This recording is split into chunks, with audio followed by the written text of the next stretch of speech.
자, 과학 하나 바꿨습니다. 이전 영상에서 했던 이온 결합, 공유 결합에 이어서 금속 결합, 그리고 화학 결합 마무리까지 한번 가보도록 할게요. 자, 먼저 금속 결합이라는 건데 이거 굉장히 독특한 결합이거든요. 그러다 보니까 이 내용 자체가 심도 깊게 들어가지는 않습니다. 자, 이제 우리가 기억해야 되는 건 뭐냐면요. 자, 금속이 있어요. 그럼 이 금속이라고 하는 친구들이 원자과 전자가 이제 바깥으로 나가서 자유전자가 되어서 이 양이온들 사이를 움직이는 건데 낚시당하기 좋은 포인트는 여기가 양이온이라는 겁니다. 그림 그려준 다음에 얘를 A라고 주고 나서 원자핵 혹은 양성자냐라고 물어봤을 때 아니다, 이거 양이온이다 라는 것만 잘 지켜주시면 문제없이 넘어갈 수 있는 포인트고요. 자세한 개념 설명은 좀 길거든요. 그래서 이 영상에서는 짤막하게 다루고 넘어가도록 하겠습니다. 자, 일단 금속들의 성질에 대해서 한번 얘기를 해봤을 때 첫 번째로 제일 중요한 건 뭐냐? 금속은 지들끼리만 모일 수 있어요. 나트륨은 나트륨끼리만, 마그네슘은 마그네슘끼리만. 그래서 우리가 금속 결합이라고 했을 때 이렇게 적잖아요. 나 하면은 나트륨입니다. 이게 뭐야? 뒤에 1이 숨어 있는 거죠. 나트륨으로만 구성되어 있다는 거예요. 만약에 인생을 살면서 우리가 그래도 꽤 오래 살지 않았습니까? 이런 거 들어봤어요? 철구리, 콤마 없이 철구리, 우라늄, 세슘, 망가니즈, 알루미늄 이런 거 못 들어봤죠? 왜? 금속은 다른 금속과 결합하지 않는다라는 거. 이거 첫 번째로 기억하셔야 되고요. 자, 그 다음에 두 번째. 금속의 성질들이 여러 가지가 있는데 전기전도성, 열전도성 이런 것들이 있거든요. 그러면 전기전도성 같은 경우에는 금속은 기본적으로 전기가 잘 흐릅니다. 열도 잘 흐른다라고 표현할 수가 있어요. 자, 그런데 여기에 이제 금속이 쫙 있단 말이야. 그럼 이쪽에 마이너스 극, 이쪽에 플러스 극을 가해줬을 때 요 안에 들어있는 자유전자들 있죠? 자유롭게 움직인다라고 해서 자유전자거든요. 이름 자체가 free electron입니다. 자, 그러니까 얘네들이 마이너스 극에서부터 나와서 이 안쪽에 있는 금속 안에 있는 자유전자들이 플러스 극으로 들어가는 요런 식으로 이제 전자의 통로 역할을 해주기 때문에 우리가 전선을 금속을 쓰는 거잖아요. 아, 전기 잘 흐른다라는 거 기억하시면 되는데 조심해야 될 포인트는 전기가 흐를 때 이 양이온들은 이동하지 않는다라는 거 이거 꼭 기억하셔야 됩니다. 문제 굉장히 잘 나오기 때문에 반드시 짚고 넘어가셔야 되고요. 자, 그 다음에 외부에서 이제 힘이 들어왔어요. 이랬을 때 금속 결합 물질들, 그러니까 금속들은 모양이 변할 뿐 깨지지 않습니다. 예를 들어 볼게요. 우리가 이온 결합이라고 한번 생각을 해보면 내가 소금 기둥을 세워놨어. 이거를 후릴 거야. 배트로 깡 하고 칠 거예요. 어떻게? 소금이 와장창 무너지겠죠? 분자들, 얼음 기둥을 세워놨어요. 내가 이거를 딱 때리면 그러면 깨지겠죠? 얘네들은 부서짐이라는 성질이 있는데 여기에 만약에 알루미늄 봉이 있어요. 내가 이거를 나무 배트로 깠어. 그럼 어떻게 돼요? 휘어져. 모양이 바뀌는 거야. 깨지지 않는다라는 거 요거 기억하시면 됩니다. 자, 그런데 이게 왜 그런 거냐? 양이온들 사이를 전자들이 자유롭게 이동을 하고 있는데 얘가 외부에서 힘이 가해져서 옆으로 밀어낸다라고 해도 전자가 여전히 움직이면서 인력으로 양이온들을 붙잡고 있을 수 있기 때문에 모양이 바뀔 뿐, 변형이 될 뿐 깨지지 않는다라는 거 기억하셔야겠습니다. 자, 이제 전기분해에 대해서 한번 얘기를 해볼게요. 자, 전기분해라고 하는 게 뭐가 있냐면 봐봐. 화학원에는 두 가지의 전기분해를 다룰 건데 공유결합의 전기분해라는 게 있고요. 이온결합의 전기분해라는 게 있어요. 그럼 분해가 뭐냐? 화합물을 원소로 쪼개는 걸 우리는 분해라고 부르거든요. 자, 이온결합의 전기분해 같은 경우에는 5만 가지가 다 나올 수 있습니다. 예를 들어 볼까요?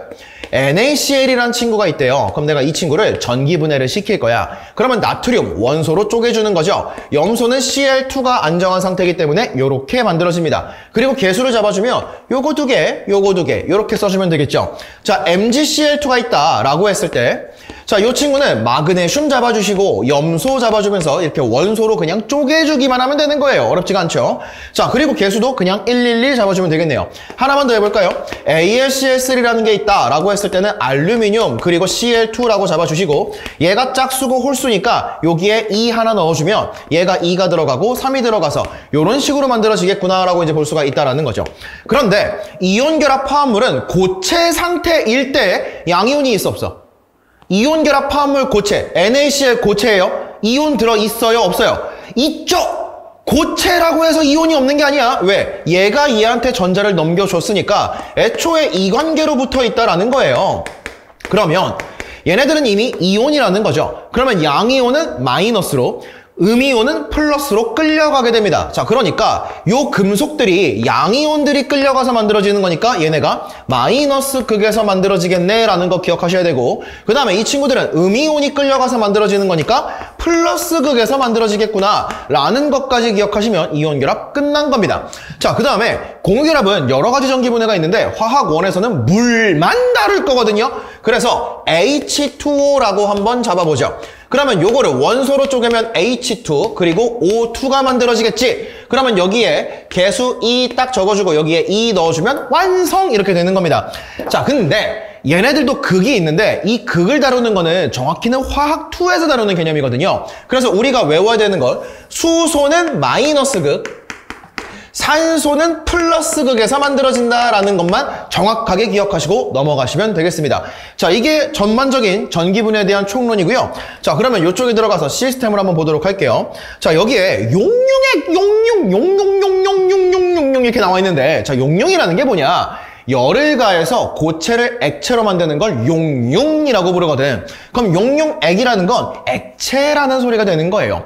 근데 이게 왜 액체가 되냐? 이온 결합 화합물은 고체에서 전기가 흐르지 않잖아요. 그러니까 내가 NaCl 고체를 준비를 해놓고 전기를 가해봤자 전기가 흐르지 않는다라는 겁니다. 그래서 얘를 액체로 만들어 놓고 전기 분해를 시켜야 된다라는 거 꼭 봐두시면 되겠습니다. 그런데 이게 또 화학의 맹점 중에 하나인데 용융액이라는 표현이 보였다. 그러면 이제 머릿속에 생각하시면 돼요. 아, 이거 이온 결합 전기 분해하는 거구나. 이렇게 생각하고 넘어가면 된다라는 겁니다. 자, 그러면 여기에 염화나트륨 용융액이 있죠? 그럼 플러스 쪽으로는 누가 끌려가? 음이온인 Cl-가 끌려가서 전자를 잃어버릴 겁니다. 그리고 Cl2가 만들어지게 되는 거고요. 그러면 마이너스 극쪽으로는 Na+가 끌려가서 나트륨으로 석출이 된다라는 것까지 짚고 넘어가시면 되는 거예요. 어렵지 않죠?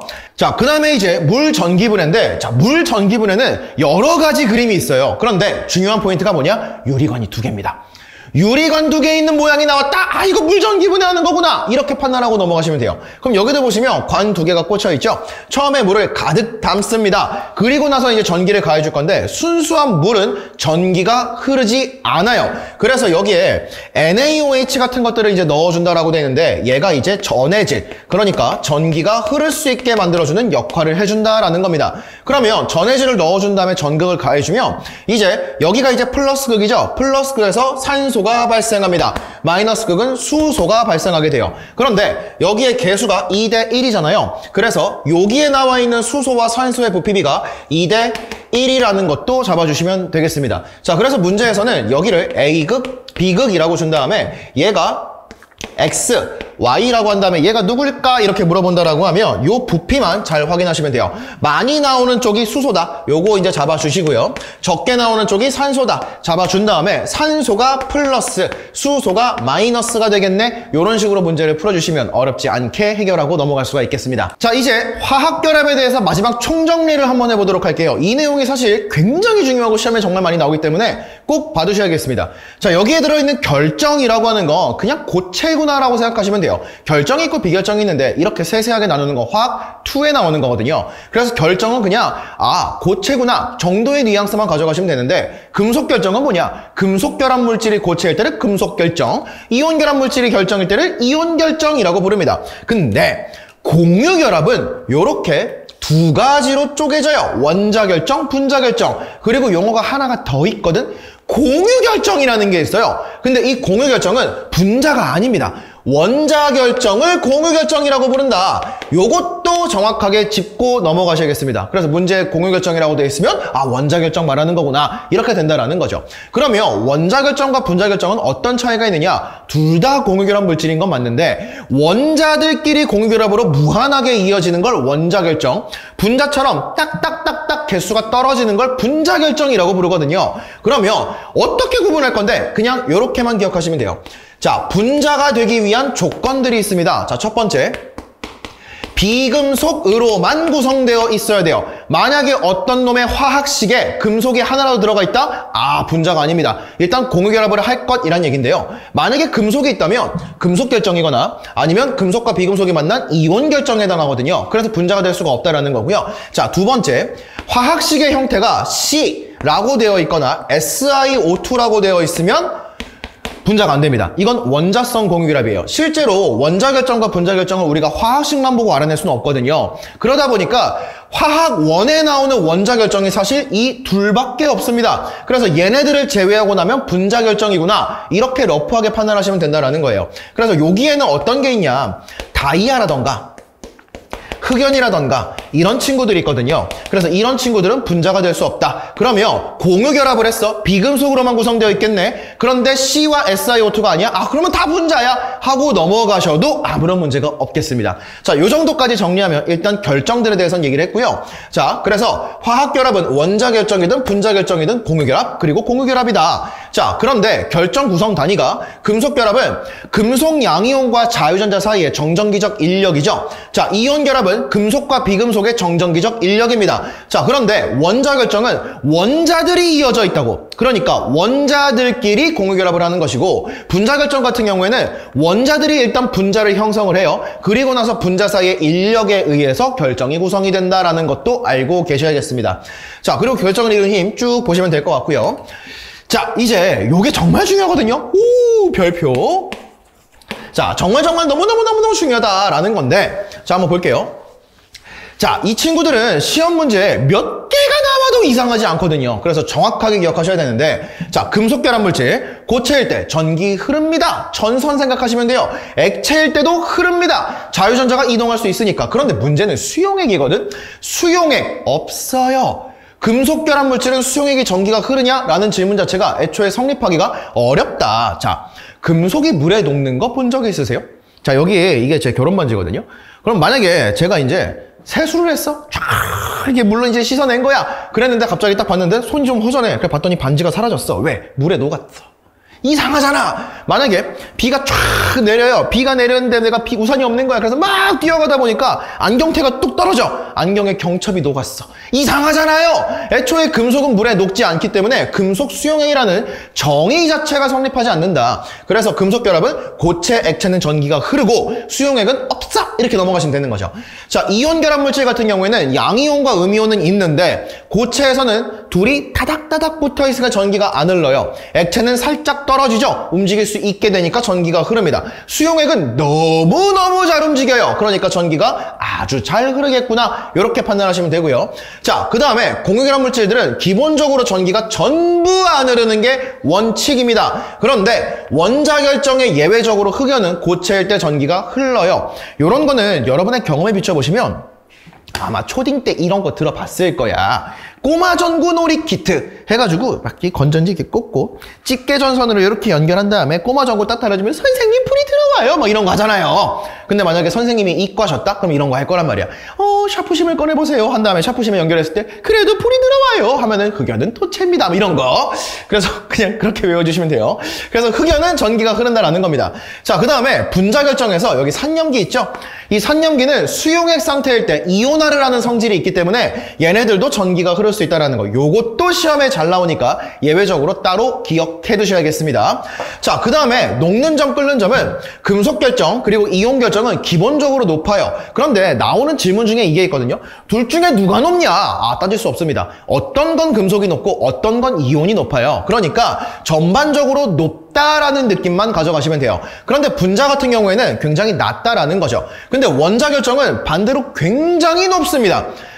다이아몬드 같은 거 생각하시면 돼요. 다이아의 녹는 점 상상하기 어렵죠. 어마어마하게 높다라는 거 봐주시면 되고요. 분자는 낮다. 그래서 여기까지 봐주시면 되겠습니다.